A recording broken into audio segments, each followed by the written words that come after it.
So if you paid any attention, you would have seen that I had a small part of my tooth chipped off. And it's not because I got hit in the face or I fell somewhere. It's because of me constantly grinding my teeth over and over again. And for those who don't know, I have Tourette's, and in this video I'll tell you the most annoying parts of having Tourette's. So as you hopefully seen at the start of the video, I showed you a small part of my tooth that got chipped off. And this happened because for me and for many other people with Tourette's, for some reason our Tourette's like to pick on certain tics, and they like to do it over and over again until it feels perfect or you hit that pain point. So for me, my Tourette's like to perfect 3 different stuff: pain, movement and sound. The pain ones were anything from me grinding my teeth until I felt parts of my teeth in my mouth, or for example, twist my ankle. I will twist my ankle again and again and again until I hit that certain pain point. With the tooth one, my Tourette's will stop until I felt parts of my teeth in my mouth or until I hit that sensitivity spot. And after grinding my teeth for a decent amount of time, I'd struggle to literally drink water, eat anything that's cold, or just simply brush my teeth because they were that sensitive, and I was in so much pain because of that.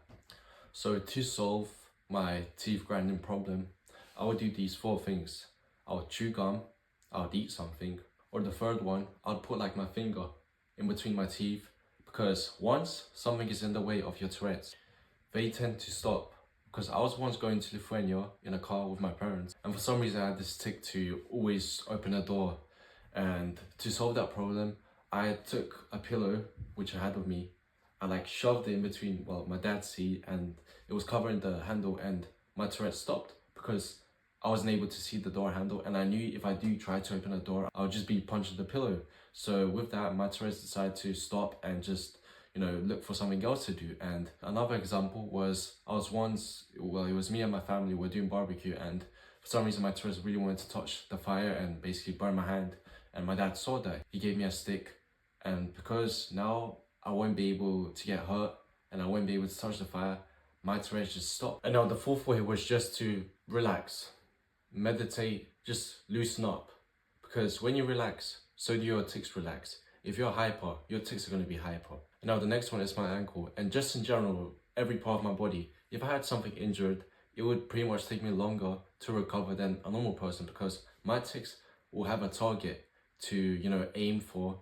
And for some reason, if, like I said, I twist my ankle, my Tourette's would want to twist my ankle over and over again until I hit that certain pain point, or I make it even worse. So for example, if I was playing football and I twisted it, I already know that, for the rest of the week, I will keep twisting my ankle over and over again. And the only time that my Tourette's would actually stop is until I've hit that pain point, or I've made it even worse, because then my Tourette's feel accomplished and they're like, okay, cool, we've made it worse for him. We could relax now for a little bit until my ankle feels better again. My Tourette's like, cool, let's do it again. And I have to solve that problem of me always wanting to twist my ankle, or just in general, solve the problem of, let's say you have an injured arm. To solve that problem, you should, number one, avoid anything that could make it even worse for you. So for example, when I twist my ankle, I would hop on one leg because I would try and avoid getting in contact with the ground. Because as soon as I know my ankle will touch the ground, or my foot just in general will touch the ground, I would try and twist it. So let's say you injured your arm. For me, for example, if I would injure my arm, I would try and hit something to make it even worse, to be in more pain. So number one is avoiding anything that could make it even worse for you. The second method is by, again, relaxing, meditating, putting all your focus on not twisting your ankle, or just in general, injuring anything else. Because focusing on not doing that tic, you're actually training yourself to learn to hold it in. So let's say you've managed to twist your ankle like I have, practice. Try walk around.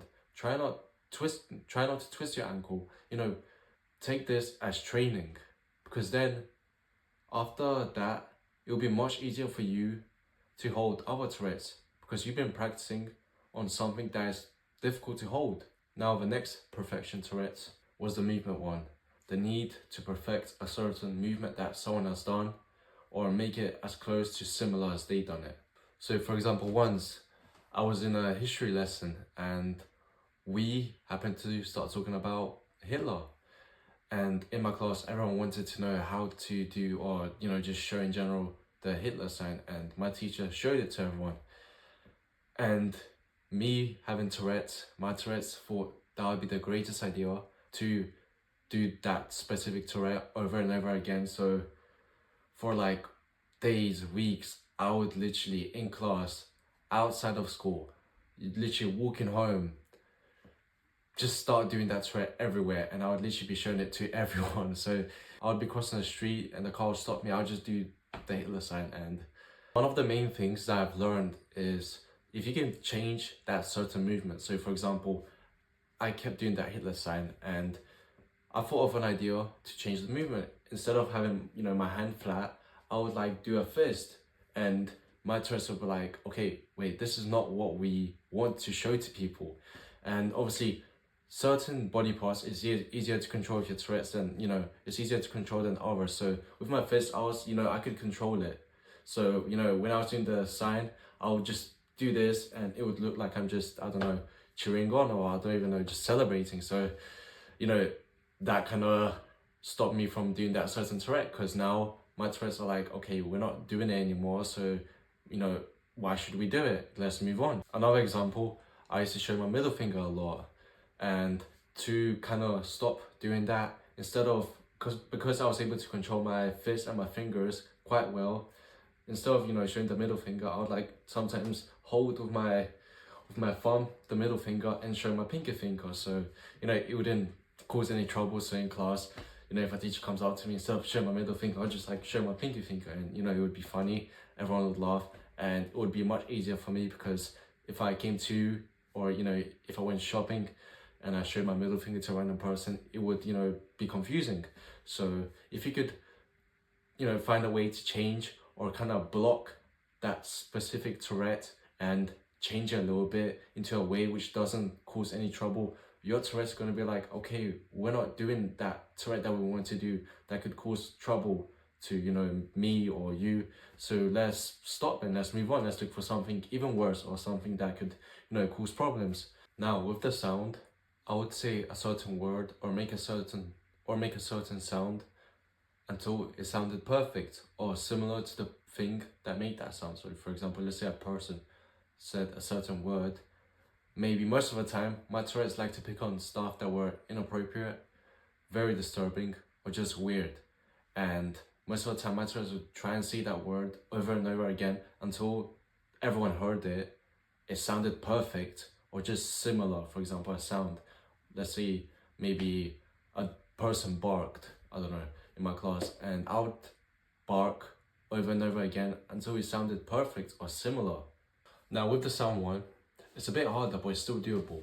So the first way is by covering your mouth, and the second way is by saying it just a little bit quieter. So instead of, you know, shouting out that certain word, try and whisper it. But most of the time, try and obviously hold it in, because those methods of covering your mouth, or I don't know, taping your mouth, they can help you in the short term, but in the long term, you will have to eventually learn to relax, hold your Tourette's in, because, you know, let's say you have something to present in class, you will have to hold your Tourette's in and not, you know, start shouting, screaming. So the earlier you start learning about and hold them in the future, it's going to be much easier for you. So this is the end of the video. I hope you enjoyed it. I hope you got some sort of value out of it. Please like, subscribe, and comment if you need any advice, or you want to, you know, relate to me and say a certain Tourette that you had. I'll be more than happy to read it and help you out. And yeah, hope you enjoyed this video, and I hope to see you in the next one.